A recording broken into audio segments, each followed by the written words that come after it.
Ayan. And now we go to our very, very, very hot topic for today. Noong nakaraang weekend, idinaraos ang UP College Admission Test or UPCAT in the various, not just the UP campuses, no, but in various campuses around the Philippines last weekend. And there was a very, very heated argument, or I would say discussion in social media regarding joggers in the UP campus, no, in Diliman. So the issue started when a bunch of joggers or running communities started complaining about Mm. the UPCAT displacing them out of their usual jogging spaces on the weekend. And in reaction to this, there was a lot of, not really, I wouldn't say bashing, but there was a lot of backlash against the same running communities regarding the use of the UP Academic Oval Mhm. and the UP Diliman campus streets, no, in general during the UPCAT.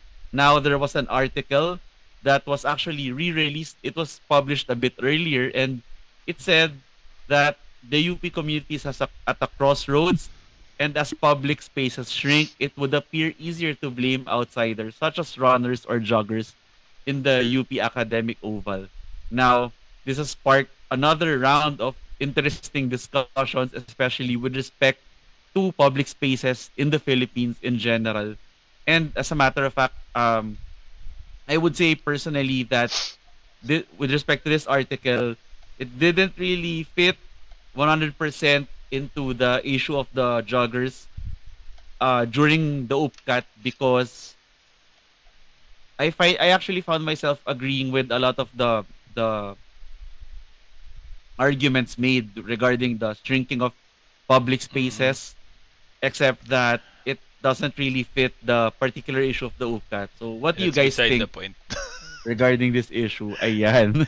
Sobrang Pero Simulan kumbaga, beside the natin point naman. yung issue kailangan na niya yun. tuloy kwento ng facts Mhm. kung ano ba talaga yung naging concern ng issue. So, upcut ng weekend. So, basically, Mm. it seems like obviously the campus would like to secure the campus for its exclusive use for upcut because there were going to be large traffic, obviously, of incoming hopefuls, including their parents, maghahatid, if in any Mhm. case, or whoever, that will be coming into the campus itself. And then obviously in securing the UPCAT activity or those particular days, they would like to limit, I would imagine, the people that will be in the campus, including the coming in and out. academic oval. So, so that means, ibig sabihin, at least for those 2 days, Mm. pinagbabawal ang pag-jogging at pagbabiking, I think, dun sa UP. So, ang tanong, how was this information ng pagbabawal disseminated? And how was the public informed?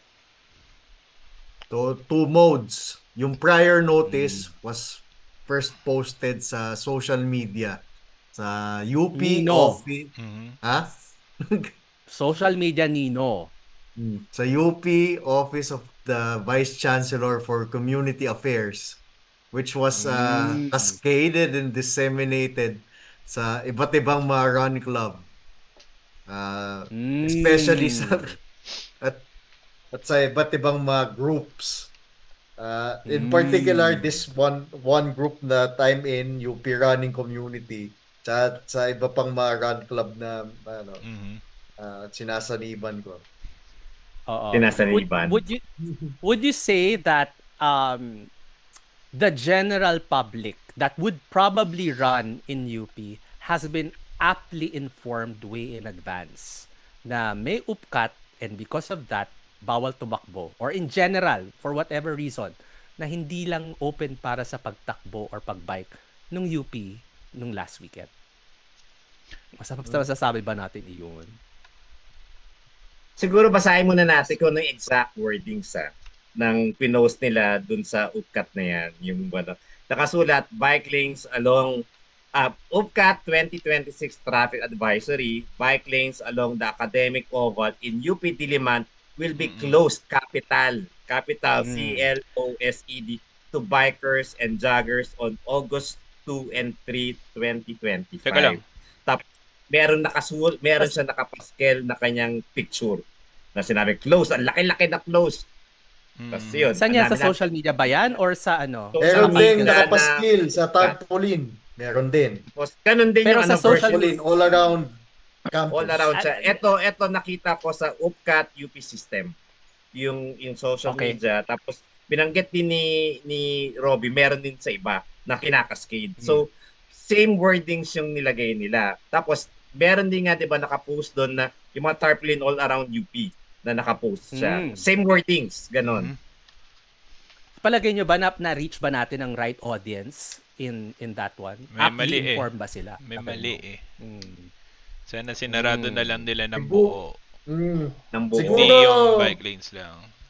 Meron lang ibang piniloso po or naging legalistic about it, no. Pero when you go back to the rational ng statement, babawalan mo naman kasi bakit mo ayaw ng mga jogger, mga biker from going to the campus? Diba? Para mawala yung congestion or traffic sa loob ng campus. Yeah, it's Ba? number one. Mm-mm. Number one number actually is one. safety. Mm. To limit Yun, the safety. Pag merong ibang mga jogger, sila rin yung may mga sasakyan na pinapark sa loob ng campus, 'di ba? So, congest. What's supposed to be spaces for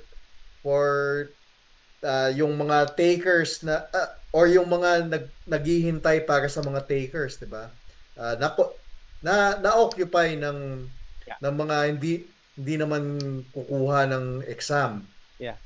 'Di ba? Ako naman personally, I have no doubt naman yung rationale no. Pero what I'm just asking on this particular scenario is that did the message reach the right audience and was the message clear? Kasi yun naman din, for example, yung one of the things that would allow us that particular headache of people coming into the campus and then realizing after seeing the tarps na bawal pala. So obviously, kung clear naman yung mga tarps pagdating doon, suwail na lang din talaga sila pag tumakbo pa rin sila after seeing it. No? Pero baka may mga nag-isip din na, ang layo-layo na pinanggalingan, galing pa akong Pasay, galing pa akong Alaveng. So nandito na rin lang ako. I want to run, 'di ba? This is my campus. So suwail na lang din. Kasi like what I said, 'di ba, on earlier conversations, people will only know na bawal tumawid after seeing yung sign na bawal tumawid. And mahuhuli na lang sila talaga pag tumawid sila. The next question is, kasi established naman, 'di ba, punong-puno na mga sign na bawal. Clear ba yung mga nakasulat na targeted yan talaga sa joggers at sa bikers? Na bawal nila gamitin yung campus? Okay. Then ang question, may enforcement ba pagdating sa campus? How can they enforce? Di ba parang tinanggalan ng budget yung ating SSB. More or less preoccupied yung mga SSB sa doon sa mga tao, sa mga upcat takers, not on the direct joggers. ng Baka mas priority traffic, nila yung safety ng diba? mga takers natin. Correct. Okay. And So bakit from your naman point- pansin naman natin na limited din yung manpower ng SSB compared to previous years. Hindi na yung numbers nila nag-dwindle, 'di ba? nag-dwindle talaga. Oo. Kaya nga dapat sana yun, nakipag-cooperate na lang ibang joggers na pwede naman 2 araw lang naman itong mga upcat takers. So let them experience yung nadaanan natin na i-cherish natin yung half a day ko or whole day na nandun ako sa UP na in the future will be my home for 4 years, 5 years. Parang let me enjoy. Oh. Ano sa palagay niyo nangyari doon? Naisip pa kaya nila yon, nandun na lang din sila, o naisip na lang nila, ang purpose ko lang dito is tumakbo? One, or talagang intentionally gusto nila mag-violate na pagtakbo lang? Or baka ayaw na lang din nilang May mga runner din na curious sila sa fanfare of the UPCAT.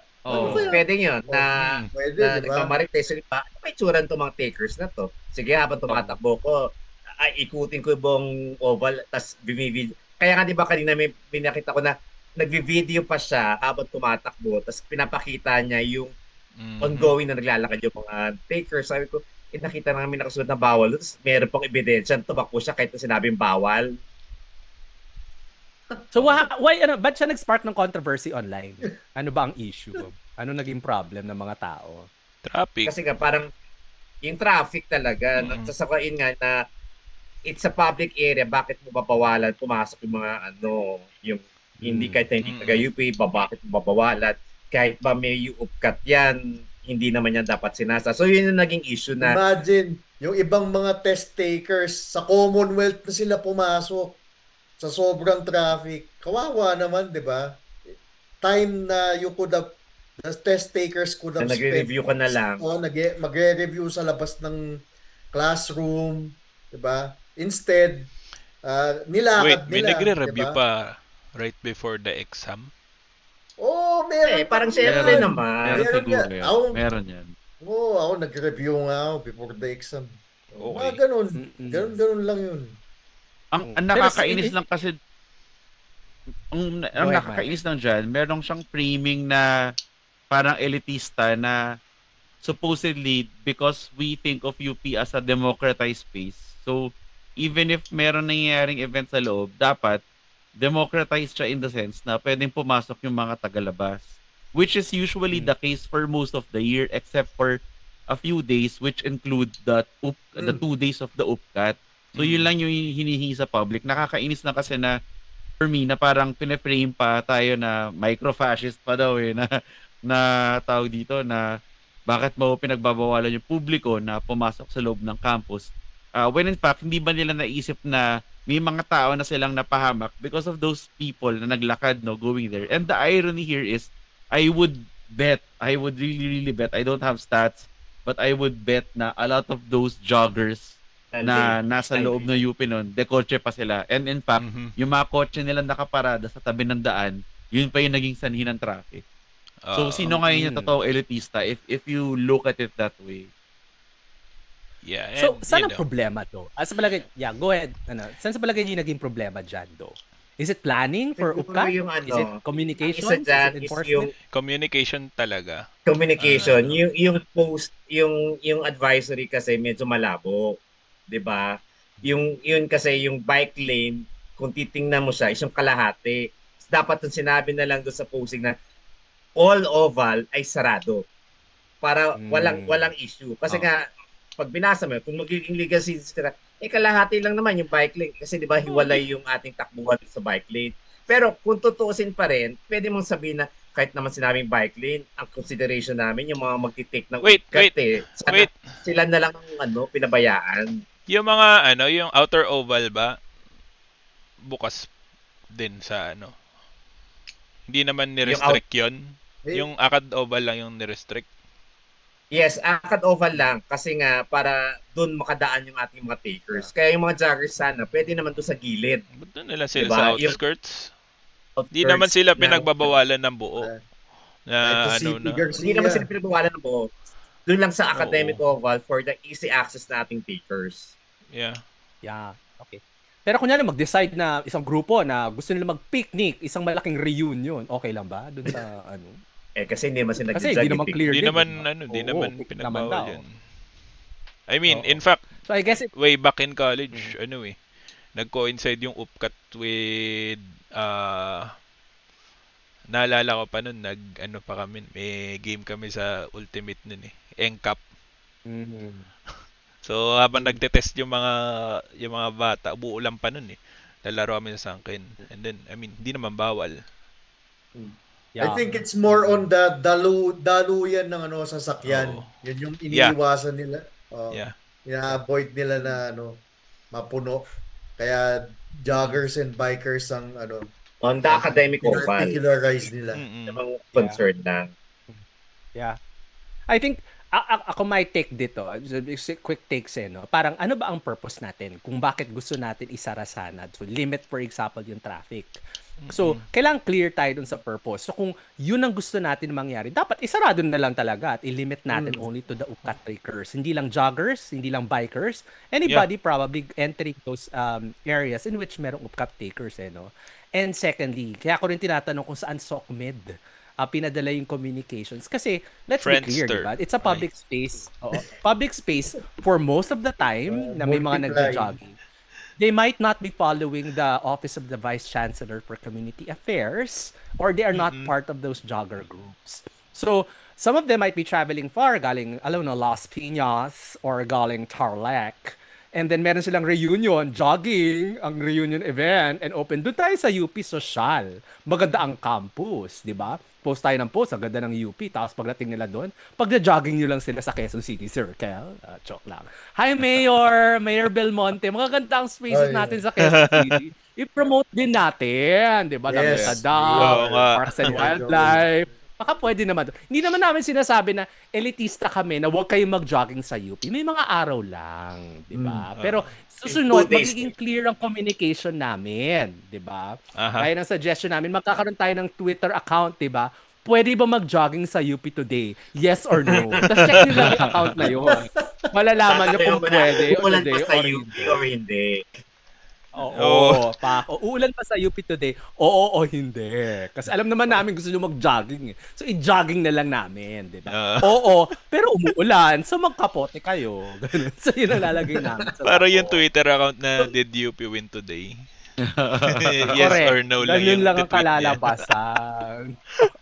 And in honesty, it like I said, it's a public space, but we also want it to be a safe space.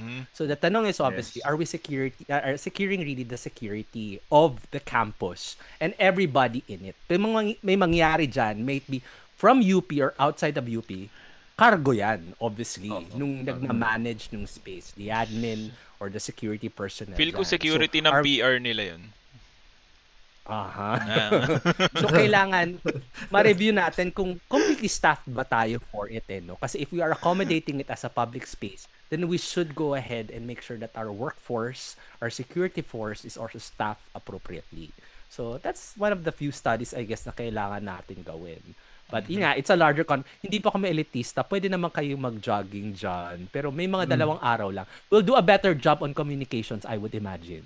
Yun na Meron pang day na sinasara yan. Bar exam. During the bar exam, sinasara din siya. Lantern parade din. Lantern parade. Pero lantern parade kasi, marami rin tao na outsiders. Parang, eto naman kasi, nakafocus tayo dun sa mga upcat takers na for them to be not stressed during the upcat. Kasi kailan ba nagsimula naging jogging destination ng UP? Matagal na ba? Nung pandemic, kasi 'di ba yung way to exercise is jogging. 'Di ba? Kasi hiwa-hiwalay. Nung sinarihan during Sundays. Kasi 'di ba? Carlos Ovals pag Sunday. Kasi dati hindi naman ganun kadami tumatakbo but when they announce that it will close on Sundays, dun halos dumami. Nag-create ng demand because of the supply. Totoo. Saka actually yung Sundays before may time kasi 'di ba na talagang kahit na anong araw sarado 'yan.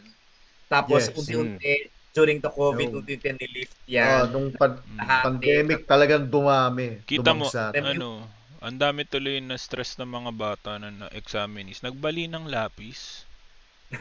Ayan pa, isa pa yan. I'm so stressed. Saan galing yan? Ilagay na doon sila ng box, di ba? Yung iba, iniiwan yung lapis sa oblation. Hindi kayo papasa. Hindi nyo ikapapasa yan. Oo. Siguro kung meron lang akong key takeaway dito or silver lining, two things. Marami pa rin gusto mag-aral sa UP sa sobrang dami na pumunta. At maraming gusto mag-jogging at biking sa UP kasi sobrang ganda. In the end, maganda tayo. Maganda. Totoo. kahit na gusto nila, di ba, tandaan natin, may time na gusto nilang isara ang UP. Bawasan ng budget, isara. Pero tingnan mo ngayon, sa UP pa rin sila pumupunta. Tumatakbo, literal. Atakbo, and also for athletes, there's more to UP than just, kasi kayo. Oo. Yeah, we're more than just the oblation run. Shut up. Yeah. May lantern parade kami, may UP fair. So, we're kami, talagang maganda ang UP. You cannot deny na when you're in UP, masarap mabuhay sa UP. Totoo. Maganda ang student life. And even for outsiders, welcome lahat na outsiders. Enjoy nyo yung UP, no? May museum sa loob ng UP. Merong tayong track oval which can host events actually, no, kapag fully operational na siya for track and field or athletics events. I think ultimately it appears based on the situation na communication issue talaga siya at its core, in the sense na nagkainitan na ulo, ang daming nang nasabit na issue na hindi naman talaga dapat related, or because of certain misunderstandings nagkagalitan na yung mga tao, such as for example yung hindi malinaw na instructions, and then bigla na lang siyang naging, for some reason merong article na repost na hindi naman siya talaga related na sa UPCAT, but somehow naging about it siya. So ngayon nadagdagan lalo yung rage ng mga tao. So I think ultimately na maganda na nag-uusap-usap tayo ng maayos, no, para ma-solve natin yung mga problema na simple lang pala siya na problema sa communication. Siguro next year they should implement a better communication system on the UPCAT. Na yun nga, wag muna kayo dyan, 2 araw lang naman hinihingi ng UP. Wag muna kayong pumasok. Let the UPCAT takers Lagay sila enjoy ng malaking their day. tarp in big bold letters sa Actually, lahat nandun pa ng rin dapat sa labas. portals. Diba, nandun Lahat pala ng sa labas. portals Oy, ng UP. From the CP Garcia portal to the Matt portal to the saan ba ba yan? University Bigs. Yan. Yeah. Yeah. Big And- bold letters. Bawal mag-jogging sa oval, muna. sa academic oval. Kasi Para UPCAT. specific sila. Doon na lang kayo sa gilid mag-jog. Ilanan. Yun Huwag din. lang sa oval. Yeah. At sa mga joggers na alam niyo naman, naintindihan niyo naman na bagwal. At Oo. kayo na lang mismo yung sumail, 'di ba? Wina-warningan namin kayo, 'di ba? So, Sa presinto na kayo mag-explica the next time. yung mga pilosopo Meron pa kayong dyan sasakyan no? papunta doon para mag-jogger. Meron kayong pambili ng bike, pero hindi kayo marunong makaintindi. Bawalan Ganyan. naman daw sa bike lane eh. Dito ko sa sa lane ng mga sasakyan. Doon ako Ng pilosopo kung nakakaintindi naman ng hindi naman natin ikakapayat ang isang araw lang ng pagda-jog, 'di ba? Big brain Tawid eh. ka lang sa Quezon Circle, 'di ba? Pero syempre, good luck na lang natin ating mga nag-take ng UPCAT na sana yung Correct. nagbali ng pencil, huwag kayong makarma sa ginawa nyo. Ay. Pati yung mga nagpa-picture kay Oblation. Double Ay, whammy na nga, no? Tapos mag-take Mga na picture ka na, pinali mo pa yung lapis, ewan ko na lang. Double whammy. Iniwan pa sa Oblation, tapos nagpa-picture kay Oblation. Yes. Di mo ikapapasa All the best, yan. all the best. Nagkalat ka lang. Oh. Yeah. Luck sa kanila. Pag So, Pero yeah. hopefully pa rin yung mga papasok na bagong UP, makita namin kayo sa mga games ng UP Maroons. Yes. UP Yeah. Mighty Yes. Moose. Para kayo, kasama na kayo mag-cheer ng UP Fight. To be fair, sa mga runners group pala, katulad ng nabanggit kanina before our episode na nasabi ni Robbie, to some runner groups credit, marami rin naman naka-observe ng rule, no, na Oo. Yes. respect the institution. So, hindi naman natin nila lahat ng runners dito. Just making it clear na dun po sa mga alam na nila na nakasagabal sila and they still push through with it. Next time po sana